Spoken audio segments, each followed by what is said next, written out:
오늘 수요기도회에 이사야 14장 12절에서 20절 말씀 본문으로 말씀을 전합니다. 제목은 내 자리를 높이리라가 아니라 내 자리를 높이리라입니다. 이 주보에 어의 이가 됐는데 이거는 아의 입니다. 이 말은 지금 본문에 나오는 바벨론 왕이 자기 스스로 했던 말을 제목을 한번 잡아봤습니다. 오늘 방송실 제가 잠깐 보여달라고 했던 거 있죠? 그거 잠깐 보여주시겠어요? 예, 제가 방송실에 좀 부탁을 했는데 이겁니다.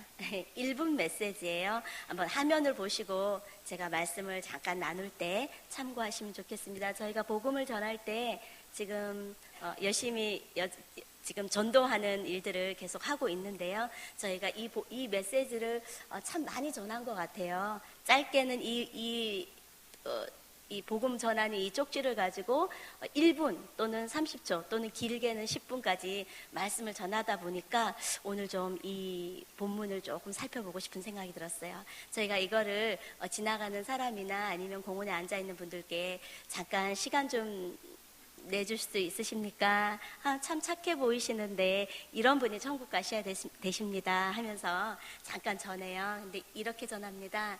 하나님께서 처음에 사람을 만들었을 때는 화면 보이는 대로 행복하게, 그리고 이 땅에서도 생명을 누리면서, 그리고 또 천국에서도 영원한 생명을 살 수 있도록, 그리고 우리에게 상급까지 준비하시면서 그렇게 우리를 창조하셨습니다. 그런데 중간에 이 까만 부분을 설명해요.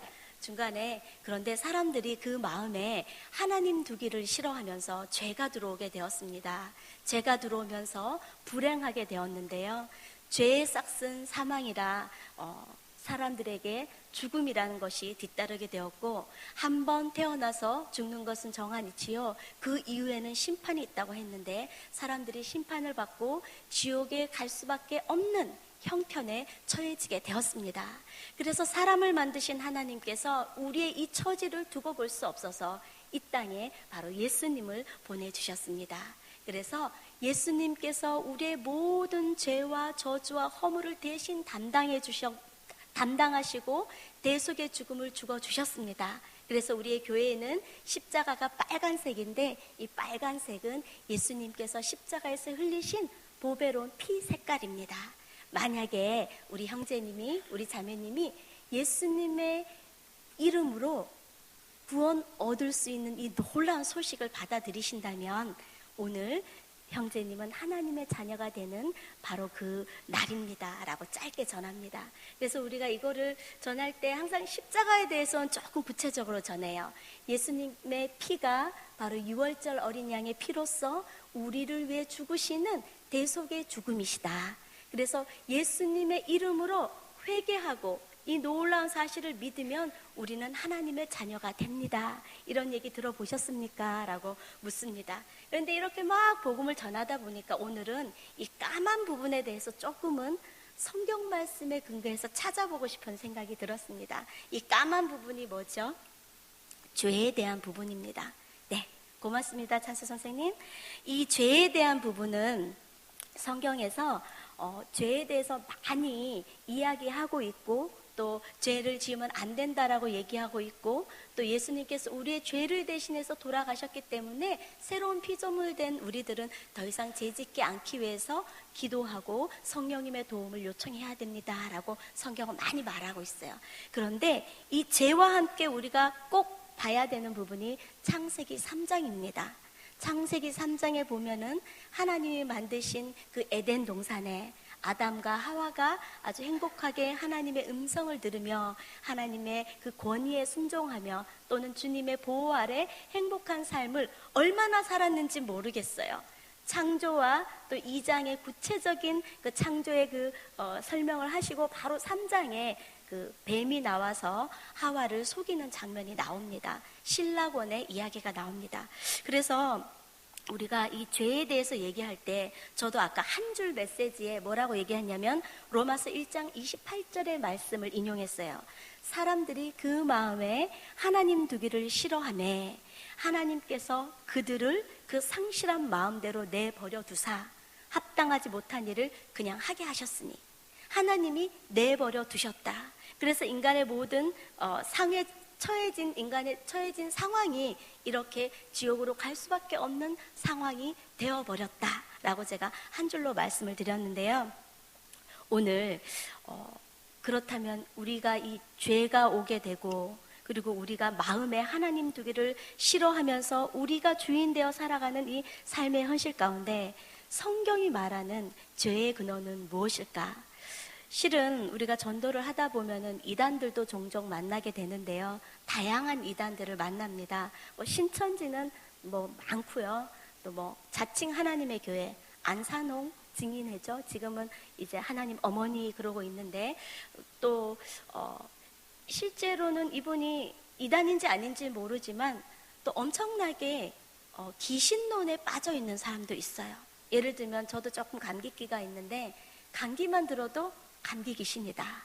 그리고 조금만 우울해도 우울 귀신이다. 물론 우울함이나 우리의 아픔이 하나님의 어떤 은혜 가운데 온 건 아닐 수가 있어요. 마음의 여러 가지 스트레스나 마음의 아픔이나 용서하지 못함, 여러 가지 심리적인 요인으로 오는 우울함도 있을 수 있지만, 우리 주변에 일어나는 모든 일을 가지고 감기 귀신 또는 무슨 귀신, 무슨 영, 악한 영, 이렇게 바라보고 있는 사람도 더러 있더라고요. 그래서 우리는 오늘 죄가 들어오게 되었을 때 뛰어놓을 수 없는 이야기, 이 사탄에 대한 이야기를 좀 보려고 합니다. 그런데 성경이 정말 기준이 되어야겠습니다. 성경보다 더 과하게 이 부분을 우리가 생각해 보는 것도 건강한 균형 잡힌 신앙은 아닌 것 같고요. 그렇지만 또 성경은 분명히 사탄의 존재에 대해서 이야기하고 있는데 우리가 무시하고 관과해버리는 것도 균형 있는 신앙은 아닌 것 같습니다. 그래서 오늘 제가 이사야 14장 12절에서 20절 말씀을 읽었습니다. 여기에서 12절 한번 우리 성경을 좀 펼쳐놓겠습니다. 실은 이 본문 이사야 14장 12절 뿐만 아니라 우리 또 에스겔 28장에도 이 비슷한 이야기가 나옵니다. 그런데 실제로 이 두 본문은 1차적으로는 열방에 대해서 예언할 때, 오늘 이 본문은 바벨론 왕에 대한 이야기입니다. 그리고 이따 잠깐 살펴볼 에스겔 28장의 이야기도 두로 왕에 대한 심판에 대한 이야기입니다. 1차적인 배경을 떼어놓으시면 안 되겠습니다. 그런데 왜 그럼에도 불구하고 왜 이 본문을 사탄에 대한 이야기로 볼 수 있을까? 그건 또 창세기 3장과 한번 연결해서 보겠습니다. 자, 이사야 14장 12절에 12절, 13절, 14절 한번 같이 읽겠습니다. 시작. 너 아침의 아들 계명성이여, 어찌 그리 하늘에서 떨어졌으며 너 열국을 엎은 자여, 어찌 그리 땅에 찍혔는고. 내가 내 마음에 이르기를 내가 하늘에 올라 하나님의 뭇별 위에 내 자리를 높이리라. 내가 북극 지폐의 산 위에 앉으리라. 가장 높은 구름에 올라가 지극히 높은 이와 같아지리라 하는도다. 이 계명성이란 말이 라틴어로 루시퍼라는 뜻이에요. 빛나는 자 또는 빛을 지닌 자. 그래서 교부들 중에는 이 사탄이라는 이름을 이 계명성이라는 이름의 라틴어를 따서 루시퍼라고 많이 지칭을 했습니다. 그래서 우리도 사탄 그러면은 어디에서 들었는지 모르겠어요. 근데 제 머릿속에도 원래 루시엘이라는 천사가 있었는데 그 천사가 하나님을 배반해서 루시퍼가 된 거야. 그래서 사탄의 이름은 루시퍼야. 저희도 이렇게 알고 있는 거예요. 그런데 그게 정확한 출처는 잘 모르겠지만 오늘 성경을 읽어보면 계명성이라는 말이 라틴어로 루시퍼고, 이 루시퍼라는 단어를 이제 초대 교부들이 사용하면서 사탄의 또 다른 명칭을 이렇게 루시퍼라고 썼다고 합니다. 그래서 이 이사야 14장 12절을 근거로 우린 사탄을 루시퍼라고 이렇게 얘기를 하고 있습니다. 그리고 우리가 또 이 사탄이 일단은 바벨론 왕의 심리 상태를 보면은 자기가 모든 권력을 가지고 많은 열방들을 침략하는 그런 침략 국가가 되고 나니까, 제국이 되고 나니까 이 바벨론 왕의 마음이 아주 이렇게 얘기를 하고 있습니다. 내가 하늘에 올라 하나님의 뭇별 위에 내 자리를 높이리라. 내가 북극 지폐 산 위에 앉으리라. 이 당시 북극 지폐 산 위다 이러면 이게 하나님의 자리인 것을 알 수가 있습니다. 그리고 가장 높은 구름에 올라가 지극히 높은 이와 같아지리라. 이렇게 말하였다고 해요.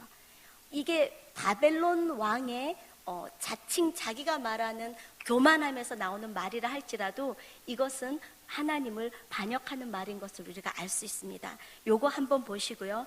에스겔 28장을 또 한번 보시겠습니다. 성경에 그렇게 사탄이 어떻게 해서 천사였다가 하늘에서 떨어지고 그들이 또 어떻게 아담과 하와를 속이면서 했는지 정확하게 상세히 서술된 건 없지만 오늘 찾아보는 본문을 통해서 사탄의 속성을 알 수가 있고 그 사탄이 아담과 하와를 속였을 때처럼 지금 현재 이 땅에 영적 전쟁이라고 말하는 이 시대 가운데 우리를 어떻게 속일 수 있는가, 그것을 좀 중점적으로 보시기 위해서 에스겔을 또 보시겠습니다. 에스겔 28장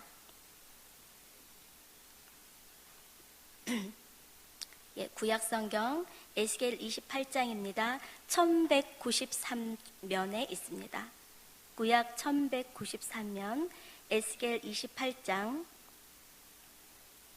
2절 한번 읽어볼까 합니다. 1193면 2절 한번 읽겠습니다. 시작. 인자야, 너는 두로 왕에게 이르기를 주 여호와께서 이같이 말씀하시되 내 마음이 교만하여 말하기를 나는 신이라 내가 하나님의 자리 곧 바다 가운데 앉아 있다 하도다. 내 마음이 하나님 마음 같은 채 할지라도 너는 사람이요 신이 아니거늘. 이거는 두로 왕을 심판하기 위해서 에스겔에게 이제 두로 왕에게 이렇게 말하라고 얘기한 겁니다. 6절입니다. 6절 시작. 그러므로 주 여호와께서 이같이 말씀하셨느니라 내 마음이 하나님 마음 같은 채 하였으니. 그리고 9절입니다. 내가 너를 죽이는 자 앞에서도 내가 하나님이라 말하겠느냐. 너를 치는 자들 앞에서 사람일 뿐이요 신이 아니라. 하나님께서 두로 왕의 이 기고만장한 부요함과 그리고 가지고 있는 권위와 명예 때문에 자기가 하나님인 채 하는 것을 하나님이 두고 보실 수가 없으셨어요. 그래서 9절에 네가 너를 이제 심판하는 다른 열국을 보내서 두로랑 나라를 완전히 멸망시킬 때에 너를 죽이는 자 앞에서도 네가 하나님이라고 말하겠느냐. 너를 치는 자들 앞에서 너는 사람일 뿐이요 신이 아니다 라고 이제 에스겔 선지자를 통해서 두로 왕에게 심판하는데요. 이제 그 이후에 12절부터 또 한번 같이 읽어보시겠습니다. 12절. 인자야, 두로 왕을 위하여 슬픈 노래를 지어 그에게 이르기를 주 여호와의 말씀에 너는 완전한 도장이었고 지혜가 충족하며 온전히 아름다웠도다. 내가 옛적에 하나님의 동산 에덴에 있어서 각종 보석, 곧 홍보석과 황보석과 금강석과 항옥과 홍만호와 창옥과 청보석과 남보석과 홍옥과 황금으로 단장하였으며 내가 지음을 받던 날에 너를 위하여 소고와 비파가 준비되었도다. 너는 기름 부음을 받고 지키는 그룹임이여 내가 너를 세우매 내가 하나님의 성산에 있어서 불타는 돌들 사이에 왕래하였도다. 내가 지음을 받던 날로부터 내 모든 길에 완전하더니 마침내 내게서 불의가 드러났도다. 내 무역이 많음으로 내 가운데 강포가 가득하여 내가 범죄하였도다. 너 지키는 그룹아, 그러므로 내가 너를 더럽게 여겨 하나님의 산에서 쫓아냈고 불타는 돌들 사이에서 멸하였도다. 내가 아름다움으로 마음이 교만하였으며 내가 영화로움으로 내 지혜를 더럽혔으며 내가 너를 땅에 던져 왕들 앞에 두어 그들의 구경거리가 되었게 하였도다. 아멘. 우리가 정확하게 지금 읽은 이 에스겔 28장 12절에서부터 16절, 17절까지 정확하게 이 구절이 무엇을 의미하는지 다 알지 못한다 해도 이 전체 28장 문맥에 의하면 이 두로 왕의 부와 권위가 일단은 하나님께서 인정해 주셨다라는 것을 알 수가 있습니다. 일단은 이 모든 부와 명예, 권위, 그리고 여기 말하는 황보석, 홍보석, 그리고 하나의 마음에 두었던 도장 같았다, 이런 표현들로 봐서 두로 왕의 모든 그 형통함이 하나님의 도움의 손길이었다는 것을 알 수가 있습니다. 그런데 두로 왕이 앞절에 읽었던 말씀대로 내가 말하기를, 네 마음이 교만하여 말하기를 나는 신이라, 나는 하나님의 자리 곧 바다 가운데 앉아있도다, 이렇게 말하기 시작했고, 하나님은 그 두로 왕을 심판하시는 말씀을 에스겔을 통해서 보냅니다.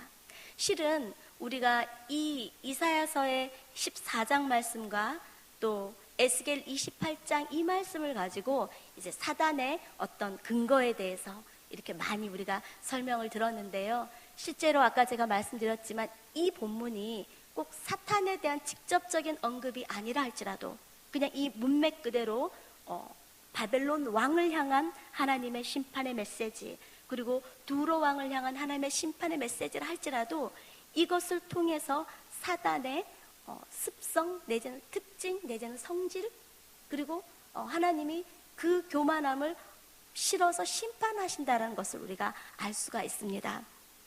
실은 이 말씀 두 구절을 읽으면서 제가 어떻게 우리에게 왔을까, 이거는 참 어려운 설교이고, 또 복음을 전할 때마다 늘 그냥 슥 지나갔어요. 뭐라고 설명이 참 어렵더라고요. 알고는 있지만 이것을 설명한다는 것이 어렵고, 성경 본문을 이렇게 근거로 딱 갖다 댄다는 것이 목회자인 저도 어렵더라고요. 그래서 항상 로마서 1장 28절 말씀, 하나님이 그 마음에 하나님 두기를 싫어하는 것이 죄입니다.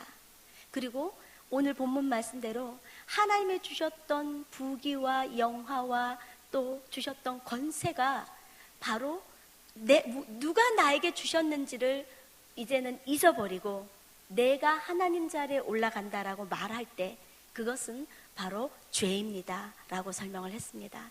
이 본문을 한번 읽고 오늘 창세기 3장도 한번 더 읽어보시겠습니다. 창세기 3장에는 명백하게 뱀이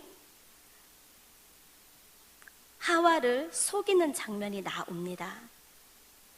그리고 이 뱀이 말하는 이 말이 오늘 바벨론 왕이 말했던 말과 두로 왕이 말했던 말과 일맥상통합니다. 한번 제가 2절을 우리가 함께 읽어보겠습니다. 1절부터 한번 3장 1절부터 우리 5절까지 함께 읽겠습니다. 그런데 뱀은 여호와 하나님이 지으신 들짐승 중에 가장 강교하니라. 뱀이 여자에게 물어 이르되 하나님이 참으로 너희에게 동산 모든 나무의 열매를 먹지 말라 하시더냐. 여자가 뱀에게 말하되 동산 나무의 열매를 우리가 먹을 수 있으나 동산 중앙에 있는 나무의 열매는 하나님의 말씀에 너희는 먹지도 말고 만지지도 말라 너희가 죽을까 하노라 하셨느니라. 뱀이 여자에게 이르되 너희가 결코 죽지 아니하리라. 너희가 그것을 먹는 날에는 너희 눈이 밝아져 하나님과 같이 되어 선악을 알 줄 하나님이 아심이니라. 이 말을 듣고 여자가 그 나무를 봅니다. 6절에 보면 여자가 그 나무를 본즉 먹음직하기도 하고 보암직하기도 하고 지혜롭게 할 만큼 탐스럽기도 한 나무인지라.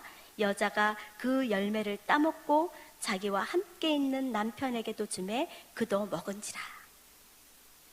오늘 두로 왕이 말했던 내가 내 자리를 높이리라, 하나님과 같이 되리라, 북극 지폐에 내가 앉으리라, 그리고 바다 위에 내가 앉으리라 했던 말씀과 그 말과 5절에 너희가 그것을 먹는 날에는 너희 눈이 밝아져 하나님과 같이 되어 선악을 알 줄 하나님이 아심이니라. 그런데 이 6절에요, 여자가 그 나무를 본즉이라는 이 본즉이라는 이 단어를 히브리 원어로 보면은 한 번 본 게 아니에요. 지속적으로 계속해서 그것을 너희가 하나님과 같아지리라, 선악을 알게 돼서 네가 하나님이 되리라, 이 말씀을 귀에 담는 순간 그 나무를 주목해서 계속 보게 되었다라는 의미가 있습니다. 그러고 어느 날 그 말을 듣고 주목해서 계속 그 나무를 보는 어느 날 그 나무를 따먹게 되는, 그래서 이제 하나님께 벌을 받게 되는 이야기가 바로 3장입니다. 오늘 제가 목사님 그러면은 그 바벨론 왕과 두로 왕과 이 창세기 3장을 통해서 어떤 말씀을 좀 나누고 싶습니까? 궁금하죠? 제가 죄에 대해서 그리고 복음에 대해서 계속 전하다 보니까 제 마음에 그런 마음이 드는 거예요.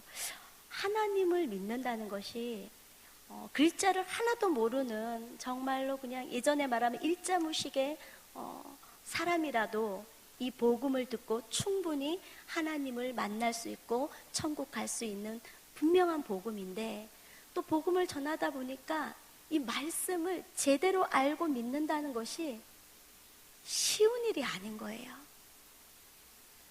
많은 다양한 믿는 사람을 봅니다. 그런데 그분이 이단인지 아닌지도 잘 모를 때가 많아요.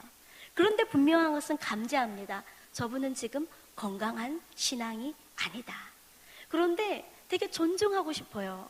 왜냐하면 오랜 시간 하나님을 믿어왔고, 그런 방식으로 또 오랜 시간 하나님을 섬겨오고 헌신했고 헌금하셨고 봉사까지 하시는 분인데 분명히 뭔가는 잘못됐다라는 것을 느낍니다. 어디서부터 어떻게 말씀을 드려야 될지 모를 때가 실은 많아요. 그럴 때 다시 제가 돌아오는 것은 말씀입니다. 그리고 처음 창세기 3장에 나오는 뱀을 통하여, 강구한 뱀을 통하여 우리로 하나님을 오해하게 만들고, 우리로 하나님을 마음에서 두기 싫어하게 만들고, 결국은 나를 하나님의 자리로 올리게 하는 것들이 무엇인가 다시 한번 점검해 보는 일은 꼭 필요한 것 같습니다. 그래서 저는 아까 보여줬던 이 말씀이 처음에는 훈련이기 때문에 사람들에게 10번, 20번, 100번도 더 한 것 같아요. 막 전했지만 어느 순간 이것은 나를 위한 것이구나. 말씀을 전하다 보니까 정말 내가 이 말씀을 제대로 알고 있는가, 죄에 대해서 전하고 그 죄를 위해서 대속하기 위해서 나를 위해 이 땅에 오신 그 예수님, 6월절 어린 양이십니다. 예수님은 내 모든 죄를 대신해서 죽으셨고 피를 흘리셨고 내 모든 저주와 허물을 가지고 가셨습니다. 그러므로 나는 이제 새로운 피조물입니다 라고 그분들에게 10번, 20번 말을 하면서 죄에 대해서 내가 어떻게 생각하고 있는가. 물론 이때 죄는 우리가 윤리적으로 말하는 도둑질이나 살인이나 강간이나 음행이나 이런 죄는 아니겠습니다. 그런데 오늘 말하는 사단은 우리에게 교묘하게 말을 합니다. 너가 정말 신앙생활 잘하고 있어. 우리 교회 안에서 얘기입니다. 오해하지 마시고 전도하면서 느끼는 생각이에요. 저한테도 그런 마음이 들 때가 있어요. 네가 정말 잘하고 있어. 네가 권면한다고 하는 것, 권면하는 거 맞아. 그 상황 속에서 그렇게 하는 게 너는 옳았어. 그래도 너는 사랑이 많은 교육자일걸? 이런 마음 있죠. 잘했어. 네가 믿고 있는 어떤 가르치는 것, 전도하는 것, 너 그만하면 되게 잘했어. 그것이 하나님이 나를 칭찬하는 성령님의 음성이면 좋겠는데, 어느 순간 돌아보니까 뱀이 하와에게 나타나서 너가 하나님처럼 되어라. 우리가 일상의 선과 악을 구별하는 것은 반드시 필요합니다. 이것이 선인지 저것이 악인지도 모르고 우리가 우유부단하게 살아서는 안 되겠습니다. 분명히 분별해야겠습니다. 그러나 우리가 하나님 자리에 앉아서 정죄하거나 판단해서 어떤 하나님의 일 가운데 내가 이것은 옳고 이것은 그르다고 판단함으로 말미암아 혹시 내 마음에 하나님의 자리처럼 되어버린 영역이 있다면 우리는 살펴봐야 될 것 같습니다. 그것은 하나님의 음성이 아닐 것입니다. 간교하게 우리의 마음을 흐트리고, 그래서 내 마음속에 엄청 하나님 잘 믿고 있다고 생각했는데 어느 순간 내가 하나님의 자리에 앉아서 누군가랑 연합할 수 없다면, 저는 분명히 얘기합니다. 제가 아직 어려서 그런지 내가 어떻게 성도님들을 다 사랑할 수 있어요? 제가 기도할 때 그렇습니다. 어떻게 제가 성도님들을 하고 다 친할 수 있습니까? 하나님, 제게 붙여주시는 분들하고 잘 지내도록 노력할게요. 그러나 주님이 말씀하신 대로 웬만하면 다 화목하라고 하시니까, 다시 우리말로 애지간하면 그냥 다 잘 지내라고 하시니까 잘 지내려고 노력할게요. 근데 주님, 저는 다 친하게 지낼 수는 없어요 라고 말은 합니다. 그런데 이 말이요, 주님 앞에 푸념을 하고 주님 앞에 제가 그냥 1대1로 기도하는 것은 맞지만 제가 리더자로 섰을 때 이 말은 부끄러운 말인 것 같아요. 아직도 부족하기 때문에 더 성령 충만을 구하고 주님 앞에 채워야 될 영역이지 이것이 주님 앞에 떳떳하게 내놓을 수 있는 부분은 아니거든요. 성도님들, 우리가 성경 말씀보다 더 앞서 나가서 사단에 대해서 알 필요는 없는 것 같습니다. 그러나 성경이 말씀하시는 사단은 이런 존재고 이런 특징을 가졌고 이렇게 하나님이 만든 낙원을 망쳐버렸고 앞으로 어떻게 사단이 우리 믿는 자들의 마음을 헤집어 놓을 것이고 앞으로 어떻게 적그리스도까지 나타날 것인지 성경에 명백하게 표현되어 있고 설명하는 부분들은 우리가 몰라서는 안 되겠습니다. 오늘 첫 번째, 사단은 특징은 내가 내 자리를 높이리라. 그 특징 중에 오늘 하나만 꼭 마음에 담았으면 좋겠습니다. 내가 옳다고 생각하는 부분들, 물론 옳으실 것입니다. 그것이 바르게 보셨을 것입니다. 그런데 나의 옳음이, 내가 바르게 분별한 것이 누군가와 화합하지 못한다면 그것은 분명히 나의 옳음을 통해서 사단에게 속임당하고 있을 것입니다. 사단도요, 우리에게 나타났을 때, 하와에게 나타났을 때 네가 하나님과 같아질 거야 라고 그렇게 얘기합니다. 그것은 꼭 두로 왕처럼 내가 바다 위에 바다에 자정하리라, 꼭 바벨론 왕처럼 북극 지폐에 내가 자정하리라 말하는 것과 같지 않을 수도 있어요. 그냥 내 마음의 작은 부분, 내 스스로 판단하고 내 스스로 정죄하여 함께 할 수 없다면 그것은 우리가 두로 왕을 공격했고 바벨론 왕을 공격했고 그래서 하나님의 멸망을 받을 수밖에 없었던 그런 상황에 처해지는 것처럼 우리도 동일하게 사단의 공격을 받고 있다고 보시면 되겠습니다. 특별히 내가 나를 높인다고 할 때에 높은 자리에 세워서만 내가 높아지는 건 아닌 것 같습니다. 우리의 자리가 어떤 자리에 있으시든지 간에 그 자리에 따른 책임도 분명히 우리는 지금 다 알고 있습니다. 나는 지금 목장장으로서, 나는 사역자로서, 아니면 나는 교사로서, 성가 대원으로서 하나님이 세워주신 자리가 있습니다. 근데 그 자리가 모든 동기, 하나님께 드려지는 모든 예배와 봉사와 섬김과 헌금이 내 자신을 높이고 또 내 자신에 대한 이득을 원하는 마음이 조금이라도 있다면 우리는 오늘 또 사단의 공격을 받고 있다고 봅니다. 그리고 또 내 자리를 통해서 누군가를 통제 조정하려 하거나 내 자리를 통해서 내 말을 듣지 않으면 견딜 수 없는 어떤 마음들이 있다면 그 또한 사단이 우리에게 공격하는 것은 아닌가 한번 우리가 점검해 보면 좋겠습니다. 두 번째 또 나누고 싶은 것이 있습니다. 두 번째는 교만한 마음인데요. 특별히 저는 예전에 어떤 기도 모임에 이런 얘기를 들었습니다. 그래서 좀 많이 어려웠습니다. 마음에 시험이 들었던 적이 있습니다. 분명히 목회자분이셨고 사역자분이신데 그렇게 말씀하시는 거예요. 여러분은 지금 몇 평에 사십니까? 저는 그냥 전세 원룸이었거든요. 그리고 또 물으시는 거예요. 여러분은 지금 무슨 차를 가지고 있으십니까? 제가 차가 있었지만 동생을 줬었거든요. 아무것도 가진 게 없었거든요. 여러분은 보험료를 얼마나 내고 계십니까? 그리고 여러분은 지금 여러분 밑에 수하가 몇 명입니까? 그렇게 물으시는 거예요. 근데 뭐 아무것도 없는 거예요, 제 손에는. 그래서 저는 늘 마음에 사역자이고 또 늘 물질에 대해서 깨끗한 것이 하나님 앞에 바른 거라 생각했기 때문에 별 마음에 동요함이 없었습니다. 근데 그분이 딱 이렇게 얘기하시는 거예요.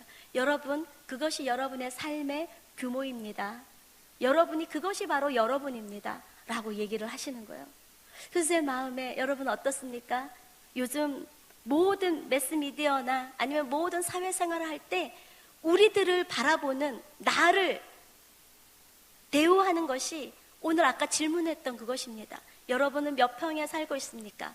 마침 우리 초등학교 때 왜 그런 걸 조사했는지 지금도 이해할 수 없지만 이런 설문지를 조사했던 기억이 나요. 집에 TV가 있습니까? 기억나시죠? 집에 뭐 라디오가 있습니까? 집에 냉장고가 있습니까? 저는 시골 농부의 딸로서 있는 게 없었어요. 저희 시대에는 딱 한 명 우리 오빠 친구네 집에 TV가 있어서 토요 명화를 하면 온 친구들이 다 그 집에 가서 그 명화를 보고 집에 돌아왔던 기억이 나요. 근데 마치 그것처럼 지금 여러분이 지금 얼마 체크하고 있는 것이 그게 저라는 거예요. 여러분도 혹시 그렇게 생각하세요? 세상은 그렇게 말해요.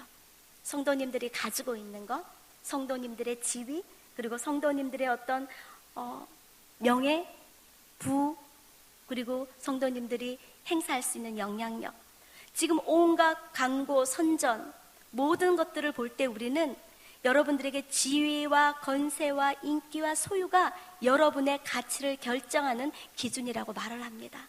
그런데 안타깝게 우리 교회에서도 그러한 세상의 어떤 팬클럽 심리가 교회에도 들어왔다고 R.W. 토저 박사님은 말하고 있습니다. 제가 말씀드리고 싶은 것은 이 또한 사단의 강교한 속임수라는 겁니다. 우리는 하나님의 자녀로서 내가 지금 부름받은 자리에서 최선을 다하는 그 모습이 바로 우리의 가치고요. 아까 말씀드렸듯이 예수님께서 나를 대신해서 죽어주시고 예수님의 피로 나를 값주고 사셨기 때문에 나는 그만한 가치가 있는 존재입니다. 절대로 사단이 말하는 눈에 보암직하고 먹음직하고 탐스럽기까지 한 그것들을 추구하지 않았으면 좋겠습니다. 때로는 새가족을 맞이할 때 제 마음에 늘 그럴 때가 있어요.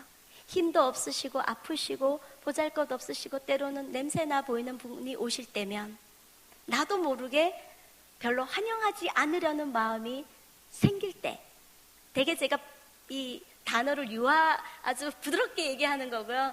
되게 마음이 좀 그럴 때 다시 주님이 저에게 터치하시는 것은 나라는 거예요. 예수님이 그렇게 변장해서 우리에게 오셨다라는 거예요.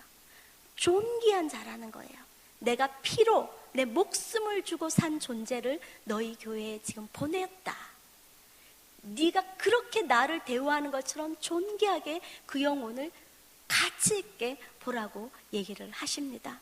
우리 교회의 교만한 마음들, 어떤 가지고 있는 것으로, 그 보이는 것으로 평가하려는 것조차 내가 하나님이 되어서, 세상이 말하는 하나님이죠. 세상이 신이 되어서 그를 그렇게 평가하려는 마음들 한번 체크해 보시고, 마지막으로 사단은요, 옛날이나 지금이나 머리가 나빠서 맨날 똑같은 방법으로 우리를 속입니다. 하와에게 나타났던 그 사단은요, 동일하게 오늘 우리에게도 나타나서 거짓말로 우리를 속입니다. 첫 번째 사단이 하와를 유혹하면서 했던 것은 뭐냐면, 너의 하나님은 너를 그렇게, 한번 그냥 읽어드리겠습니다. 하나님이 선악을 알게 하는 나무의 실과를 먹지 못하게 하는 것은 너와 너와 남편인 아담을 이 선악과보다 못하게, 너를 그렇게 대우하는, 관대하지 못하고 사랑이 없으신 분이고 너를 그냥 로봇처럼 써먹으려고 하는 그런 신이다라고 거짓말을 하는 겁니다. 그리고 두 번째는 실제로 실과를 먹으면 죽겠다고 했는데 죽을까? 안 죽는다라는 뉘앙스로 또 그렇게 거짓말을 합니다. 세 번째는 죽는 것, 안 죽을 뿐만 아니라 네가 하나님처럼 될 거야 라고 거짓말을 합니다. 오늘 우리 삶 속에 많은 거짓말이 있습니다.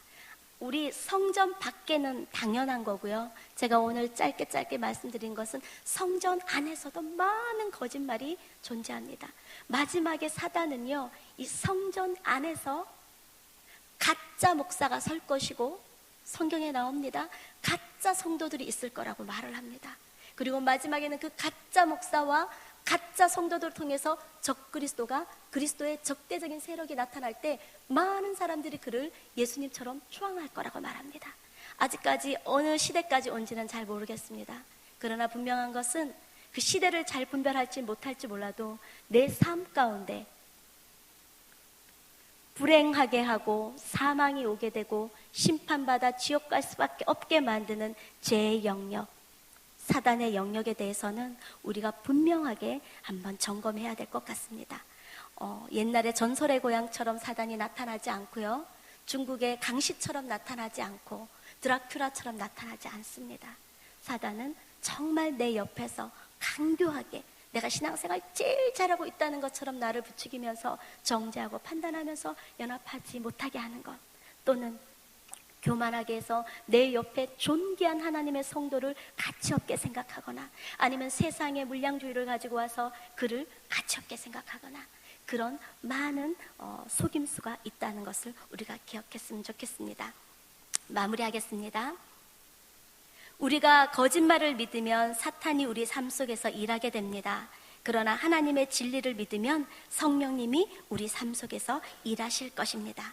하나님을 기쁘시게 하기를 원하는 우리들은 하나님의 말씀 따라서 앞서지도 마시고 너무 뒤처지도 마시고 한 걸음 한 걸음 우리의 신앙생활을 점검했으면 좋겠습니다. 잠깐 기도하겠습니다.